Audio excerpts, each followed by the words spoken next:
Hey everybody, welcome back to the channel. In today's video, we're going to take a listen to the new GainLab Audio Wizard stereo tube saturator. We're going to go through the controls. We're going to listen to it on some drums today and check it out and see how it sounds. So that's what we're going to do in this video. So stick around.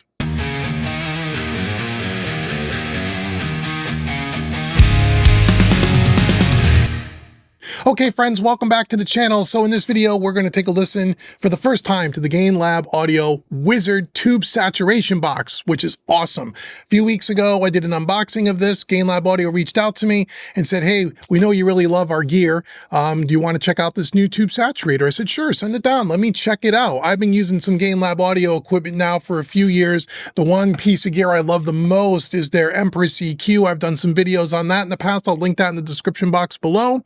So they sent me out the Wizard and said, you can check it out. And I said, yeah, let's do it. So I did an unboxing video. I'll link that in the description box below. Today, we're going to listen to it primarily on drums because this is what I first started working on it with. And then in the future videos, we're going to listen to it on some other sources, including some on a stereo bus, on a tube bus on my next mix. So we're going to take a look at it today. We're going to go through the controls and then we're going to listen to it on some drums, and I'm going to give you kind of a feel of what it sounds like. It sounds really good. I think you're really going to dig it. So anyway, I got some notes here. I'm going to walk through the controls here. So here we go. So if you take a look at the Wizard here, let's go from left to right. So on the left-hand side, we have a power switch up here. We have a bypass switch here that we could turn on and off, which is cool. We got the big input knob here, and right up here, just at about 1 o'clock is the 0 dB, kind of the unity setting. In the center here, we have a 3-band EQ, which is really cool. Now, before we get to the EQ, we have a high pass filter here, which centers around 50 Hertz. And we have it off, or we could put it on second or first order. Then we have next to that, we have our low EQ, which is a shelf. We can have it at 120 Hertz or at 60 Hertz, which is cool. In the center here, we have our mid-band EQ, which has 3 different frequencies we can choose: 300, 800, or 1.5K, okay? And then we have our high frequency here, which can be at 2K or 4K with this switch here. So we have a low shelf, a high shelf, and a peak or a bell in the center. We can turn the EQ on and off here. So you can run it with the EQ off and just push signal into the Wizard using the input knob. The harder you hit this, the more saturation you can get. You can bypass the EQ section, you can go right out the output, or you can engage the EQ section. So on the low frequency, we have a negative 14 dB and plus 9. On the mid frequency, we have a negative 6 plus 6 as far as how much we can boost or cut. High frequency, negative 8 plus 8. So now one thing you want to think about with the EQ, and we'll demonstrate this, is as you, especially if you're going to start boosting some EQ, which is going to add saturation to those frequencies, you would then compensate with maybe turning down the input a little bit, because that's going to increase the saturation volume going to the output. And I'll demonstrate that in a bit. But for now, we're going to keep everything flat and we're going to keep the EQ off. Next to that, above here, we have a bias control. So there are 3 settings on the bias control. And where it's set right now is what they call the sweet setting. Okay, the sweet setting is kind of what, if you're using this unit for more of a general purpose, kind of subtle saturation, like on a tube bus or like on a drum bus, like we're going to do here, and just adding some nice little crunch, the sweet spot is kind of the ideal setting. If you turn it down to the cold setting, all the way counterclockwise, what that does is it has less current running to the tube section, to the tubes, which means the tubes are going to run a little bit cooler, hence cold. And it's going to give you a different sound characteristic of the saturation, and we'll demonstrate that. And then if you turn it all the way past the sweet spot to the hot setting, now you have more current running to the tubes. So the tubes are running hotter. Again, a different type of saturation. But for the most part, at least for me thus far, the sweet spot seems to be the ideal setting for the way I would use this box, but we'll demonstrate it. Hello friend, I hope you're enjoying the video. Hey, if you're serious about becoming a better mixer, then check out the mixingacademy.net. Every month you'll get a brand new set of multi-tracks and mix along with me step by step and learn the why behind every mix decision. You'll also connect with other mixers, join me for live coaching calls, and I'll personally give you feedback on your mixes each month. Click the link in the description below and check out the mixingacademy.net. Now back to the video. Beneath that, we have our feed section here. So the feed section you have a minimum max here, all the way to the minimum side, counterclockwise, means you're gonna it has the same amount of dry signal and saturated signal going to the output, kind of like a 50-50 blend. As you start to turn this up, you start reducing the amount of dry signal, and you're going more towards the max, which will then be fully saturated. So think of it like a wet dry knob, right? So as you go more saturation, all you're hearing is the saturation. As you pull it back to the minimum, you're getting more of that blends, a 50-50 blend as you go all the way down to the minimum setting. We have a THD, a total harmonic distortion meter here, which we'll see as we drive the input and we use some of these controls. We'll get to see how much saturation or total harmonic distortion we're getting. Over here, we have a pressure knob. This is a pressure dial. This is like a a simple one knob compressor based on a very mu topology. Right in their manual says it's kind of based around the Fairchild 670. It's in kind of like that. So as we turn that up, you'll see we have a gain reduction meter right up here, which we will demonstrate. Then we have our output here. Again, our unity is at about 11 o'clock, and then we have an output meter. So not many controls, but enough to give you a bunch of tonal variation here, which is really cool. And it can be used in a very special effects, kind of a really heavy crunch way, or it can be used in a much more subtle way. So let's demonstrate that. So the way I have this wired, just so you know, is I have this patched into my Flock Audio patch bay, my digital patch bay. Again, I'll link some stuff in the description box below if you want to see my whole video series on the Flock Audio. And we have this on a drum bus here. So right now I did this mix here where this mix is really kind of completely done, and I inserted the wizard last on my drum bus. Prior to that, we have a very mute compressor, which I'm going to shut off now, doing a couple of dB of compression by RSC Audio. And we're also doing a little bit of a bottom end boost on our knee 551 inductor EQs on the drum bus. So I'm going to bypass the compressor because we have a compressor, that simple compressor on the wizard, and then I have the wizard. Okay, so that's what we have here as far as the way it's patched coming down to a drum bus. So what we're going to hear now is just the drum bus soloed up, no other tracks, no other drum crush or parallel compressor or anything, just the raw drum tracks. Let me put this in bypass mode. It is, and let's listen to the drums the way they are, the way they were finished mixed. Here we go.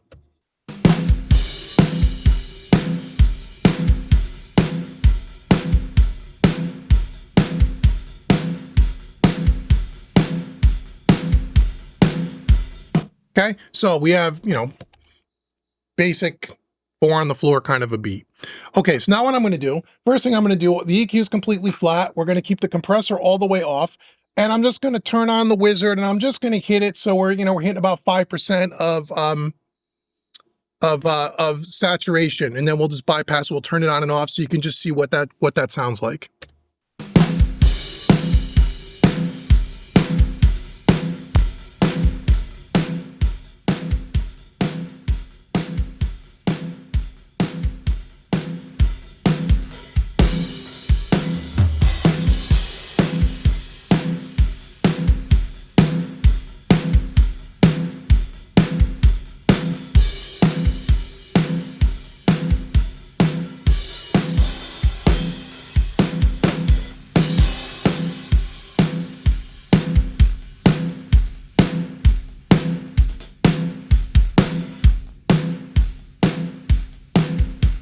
So not sure how it comes across on YouTube, so I'm going to tell you what I hear in this example. So in this setting right here, just running it through and hitting about 5%, which tends to be kind of the sweet spot for me, it's really subtle.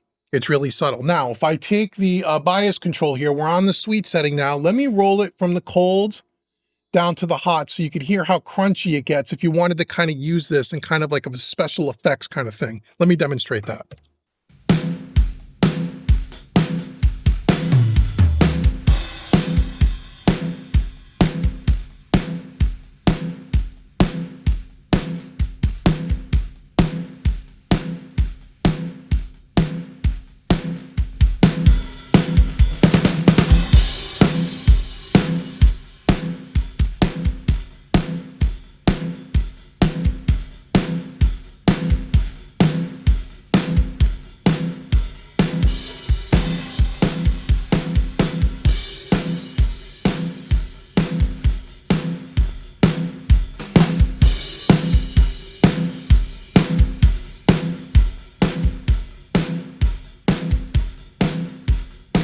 So you hear how it kind of crunches up a little bit. Now we're all the way on the feed, we're all the way 50-50 blends.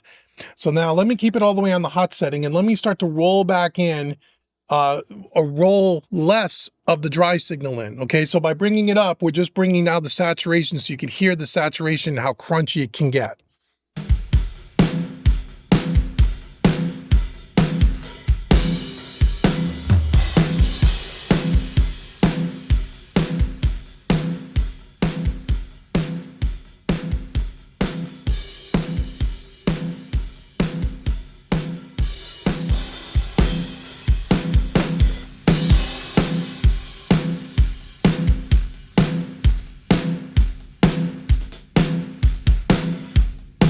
So you can hear how by bringing in less of the dry signal and going more towards the saturation, it gets even a little more crunchy, a little bit more compressed sound, right?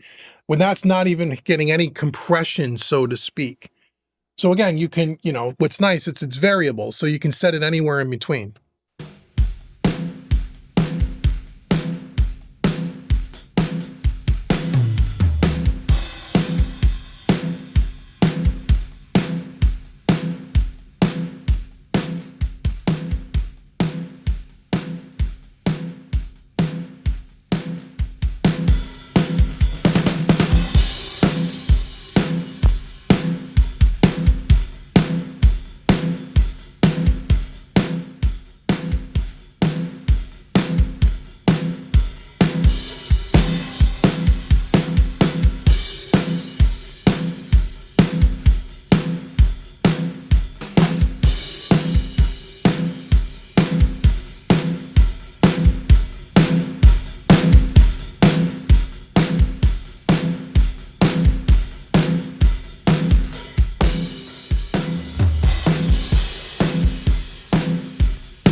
So by pushing the input more and turning down the output, you can start to get, again, some more obvious saturation, especially on that kick drum. Right now, we are using the high pass filter there. So we're not doing anything below about 50 Hertz.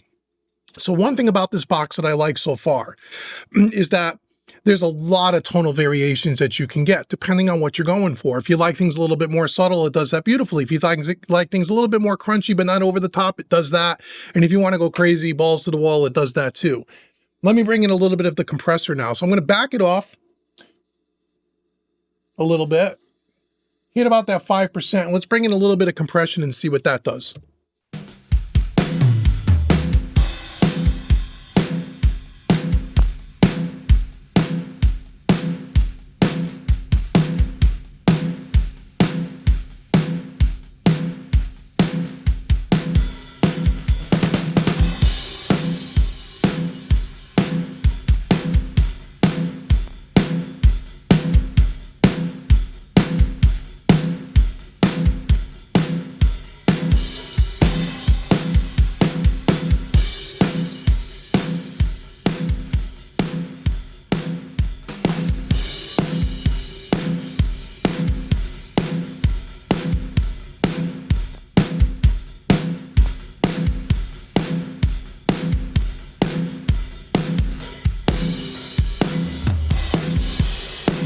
So there it almost kind of like a parallel compression kind of thing. With that compressor, you jack up the compressor a little bit and you crank the output. Now all of a sudden you got kind of that parallel compression thing, which again is kind of cool. So again, they can be used for that too. Now keep in mind, we haven't even touched the EQ yet. This is just showing you by driving the input, the compressor, and where you want the amount of wet and dry signal, some of the tonal variations. Let's back it off. Let's go more subtle. And let's engage the EQ and see what that does.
EQ is probably my favorite section of this thing. That in the room here, just on a drum bus, adding a little bit of character and color to your drum bus sounds awesome. I don't know what it sounds like over YouTube. I know YouTube does weird things with the video. In post-processing, I'm not treating the audio at all. But in this room, that sounds killer like that. It just adds that nice amount of energy and character. Let's play a little bit with the mid-band EQ.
To me, that's kind of like the perfect settings for this particular material. Now, we're just listening to drums. I get it. Let me put this in the context and try to just bypass it in and out with the rest of the mix here. Okay, so let me turn the reverb back on. So here's the rest of the band kind of in here. I'm not using any of the parallel compression tracks on drums or the music, just the straight up tracks, and I'll flip this thing in and out. We'll see if we can hear it. Here we go. Now I know I don't believe anything that you say. First you came flirting and now you barely look my way. I've been a fool and now I swore I'd never get played. Guess I'm gonna take it like a man to you, I say. Thank you for breaking my heart.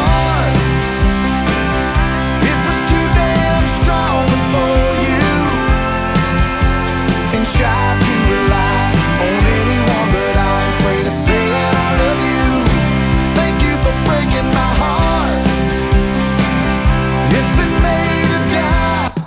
Sounds great, man. Just adding that extra character, and again, I'm using this in a subtle way. This would be great on a drum bus. This will be great, and I'll probably do another video on this on my next mix, where I put this last in my parallel compression drums. Use this as like a parallel compression that really crunch up the drums and blend it underneath. Maybe we'll do that in the next video. And then finally doing something on a master bus where you're mixing into it. I have to set up a session to do that, and we'll do that in some future videos. So we'll have a few different videos here. But I can tell you that just using it on drums, it sounds freaking great. And there's a lot of tonal, variation here. And again, I really love the EQ section, which doesn't surprise me because I really love the Empress EQ by GainLab Audio. They just make wonderful equipment. If you're looking for a stereo saturator color box with a simple compressor, or maybe this would be perfect as like your first piece of hardware going hybrid if you're all in the box and you want something that you can run an entire mix through, and we'll get to that in the next video. This could be a good box for that, where you mix into it in a subtle way, again, in a real subtle way, just to add that character and that analog goodness that you just can't get from a saturation plugin. This doesn't sound anything like saturation plugins. This is true analog stuff here. So let me know what you think in the comments below, and let me know what other sources you may want to hear this on. Like I said, we'll do a handful of these videos over the next month or so, but I wanted to give you a first look at it. Link will be in the description box below if you want to go check this out. I believe you could pick it up at Vintage King. And again, I'm not an affiliate. I don't get anything for it, whether you do it or not, but I'll leave some links below, and I'll also leave the other links that I mentioned early on in the video. So let me know what you think about the GainLab Audio Wizard. And until the next video where we listen to this on some additional sources, I've been Dave with both Home Recording Made Easy and Mixing Music Analog. I'll see you guys in the next video.